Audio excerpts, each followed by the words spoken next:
Good day, good day, good day. Thank you for joining me. Hey, listen, hit that like button, hit that subscribe button, notification, get your notification. If you look at it, this is two picture of Ernesto Pinello, aka Puerto Rican Righteous, versus Gerald Prince Miller of the Supreme Team. And you know what? I get a lot of inquiry about Puerto Rican Righteous. Who is Puerto Rican Righteous? You know, what role did he play as far as in regards to the Supreme Team? And people right now, so Puerto Rican Righteous play a major role in the Supreme Team. He was head of their security. You know, this is him again. He was head of their security for years. Okay, right now, proven, tested. Hager him again. Okay, you got Bimmy up front. Okay, right behind Bimmy is the burgundy shirt with the jewelry on, Supreme. Okay, Kenneth McGriff, the leader of the Supreme Team. Then you got Puerto Rican Righteous. Then you got Black Just. Okay, this is second command. Gerald Prince Miller, Supreme nephew. So when Preem was around, guess what? Here it is. He was around. He the one that ran the show. If you look into the message that's what 50 Cent say. 50 Cent say Preem was the businessman and Gerald Miller Prince was the killer. This is these two guys right here. Okay? They ran South Jamaica Queen during that heyday, you know, during the crack epidemic. Those two's the individual right now, that's what they ran. So when Preem was in jail, Prince was the man. Prince was in charge. Okay? Now, once again, I get a lot of inquiry in regards to who is Puerto Rican Righteous. Okay, what part did he play with the Supreme Team? Then again, right now, wasn't the Supreme Team mostly African American? So how the heck did a Puerto Rican play a major part in the Supreme Team? And what people don't understand right now, when you grow up in New York is the big melting pot of the world.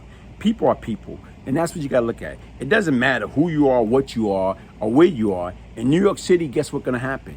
You grow up with everybody. Everybody know everybody. So the difference is right now, Puerto Rican Righteous was a cool cat. He was about his business. What I know about Puerto Rican Righteous, funny dude. You know, right now, he's a jokester. He like to tell jokes. Besides that or whatever, you know what I'm saying, hell of a ball player. He think he had game or whatever. And don't get me wrong, he did have game. I'm the type of individual, I didn't have no game. But the difference is right now, when I got up on him, I used to shut him down. He probably won't agree with that, but I used to shut his behind down or whatever, you know, hell of a score.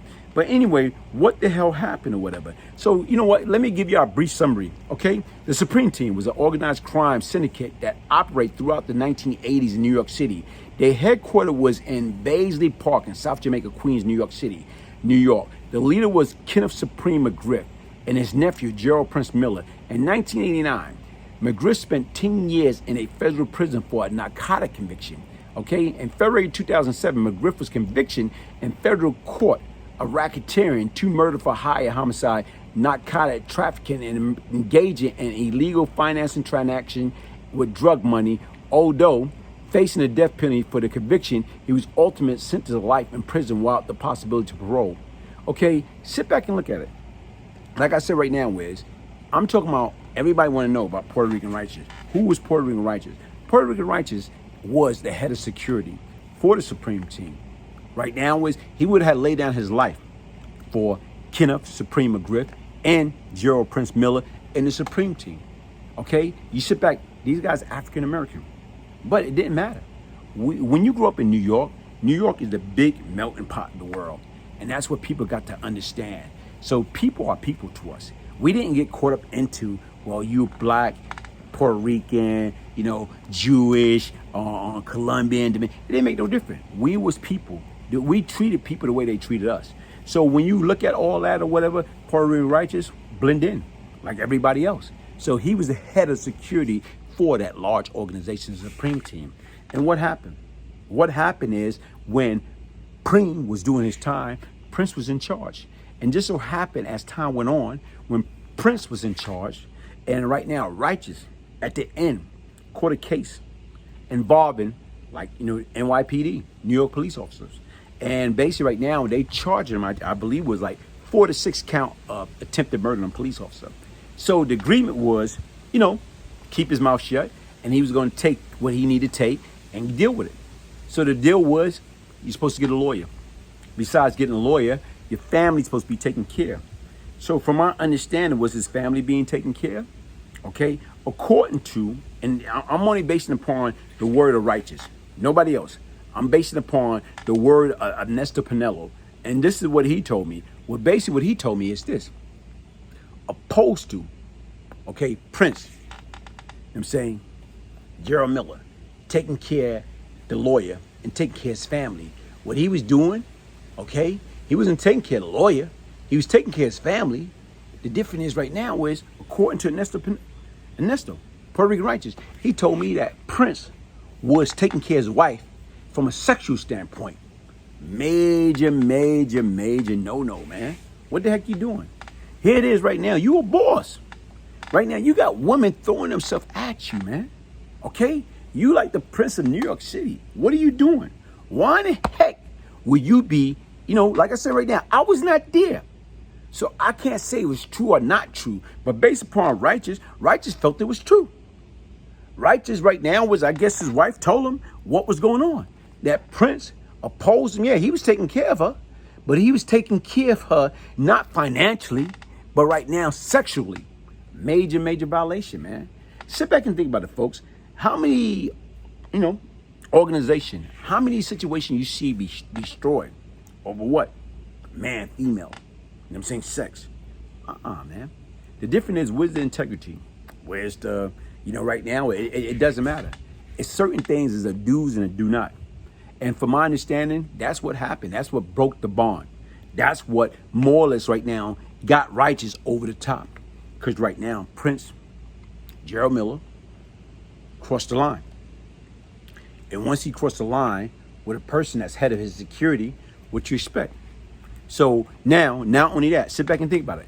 When Righteous got out, prior to catching that attempt murder on the police officers, when he got out, he was paroled by this young lady, Ina McGriff. Same last name as Kenneth McGriff, Supreme. Okay, no relation. So the difference, he was sexually involved with this young lady. And this young lady was giving him information. She was messing with Puerto Rican Righteous, and her secretary, Ronnie Younger, was messing with, Prince. They went through all type of different situation or whatever. Now, they got information, address, to the Bolden brothers. It was the Bolden brother, which was Henry Bolden, Ron Dew. Because what he did, he's the one that was responsible for the AZ home invasion, Alpo partner, okay? That shot and almost killed AZ, but killed everybody else in the apartment. But beforehand, he's responsible for home invasion on Fat Cat Mistress. The difference is, Fat Cat got them to get the information. They pay them for the information where these guys lived at, their exact address.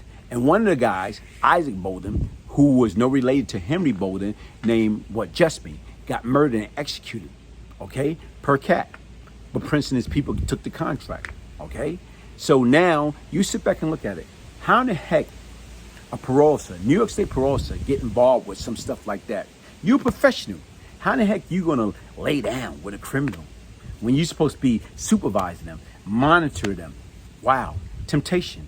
Money is the root of all evil, and that's what happened. She got caught up into, okay, cool, she had a state job. She's worked for New York City Parole Division, but different is she wanted that fast money.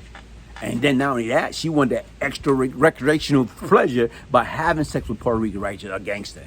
Her secretary having sex with Prince, Kingpin. And look what happened. The difference is right now, folks, listen, sit back and think about it, man. Here it is, like I said right now, I don't know all the facts, but if Prince would have kept his private part in his pants, opposed to sticking into Puerto Rican Righteous' wife, guess what? He probably wouldn't be in the predicament that he is in today. Listen, folks, the end result is it's no safe haven. The street life is for sucker. The street life is overrated. A lot of times what people is, they get that fake power. Once you get that fake power, you think you are in control. You think you can do what the hell you want to do whenever you want to do. That's not the case, folks. It's not about that. It's all about respect. And to me right now is how you love and respect yourself by not getting caught up in that situation in the first place, not getting caught up into that negative and nonsense in the first place. Like you say, you look at it, Righteous home, okay? Prince right now is serving life, and you sit back and you think about it. Widows are like the secretary and the parole officer. They lost their career over what? A temporary high. Listen, folks, take it for somebody that know crime doesn't pay. hit the like button. Subscribe to my channel, the Brian Glaze Gibbs. Get your signed copy of Beyond Lucky, the Brian Glaze Gibbs story. If I can change, anybody can change, folks. That's what life is all about, change.